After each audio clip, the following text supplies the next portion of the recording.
लोहगाव तालुका पैठण या ठिकाणी दिनांक 31 जानेवारी रोजी हृदयद्रावक घटना घडली असून नवऱ्याच्या सततच्या त्रासाला आणि मारहाणीला तसेच दारूच्या व्यसनाला कंटाळून पीडित महिलेने आयुष्याची अंतिम यात्रा संपवण्याचा निर्णय घेतलाय।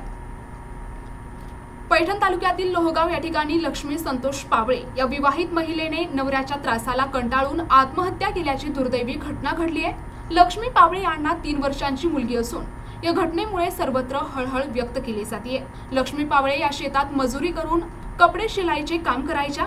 त्यांच्या भावाच्या माहितीनुसार सासरच्या लोकांकडून सातत्याने पैशांची मागणी केली जात होती। तसेच त्यांचा पती दारूच्या आहारी गेला होता आणि वारंवार मारहाण करत होता। लक्ष्मी पावळे यांनी या मानसिक आणि शारीरिक छळाला कंटाळून टोकाचे पाऊल उचलण्याचा संशय पोलिसांनी व्यक्त केला, मात्र अंतिम कारण अद्याप स्पष्ट झाले नाही असे अधिकाऱ्यांनी सांगितले आहे। महिलांवरील अत्याचार आणि कौटुंबिक हिंसाचाराच्या घटनांमध्ये वाढ होत असल्याने यावर कठोर कारवाईची मागणी नातेवाईकांकडून केली जात आहे।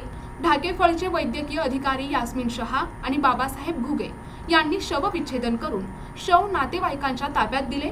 या प्रकरणी बिडकीन पोलीस ठाण्याचे सहाय्यक पोलीस निरीक्षक निलेश शेळके यांच्या मार्गदर्शनाखाली पोलीस उपनिरीक्षक महेश घुगे, सहाय्यक फौजदार सोमनाथ तांगडे आणि पोलीस नाईक संजय चव्हाण तपास करत आहेत। प्रतिनिधी अलीम शेख, NTV न्यूज मराठी, छत्रपती संभाजीनगर।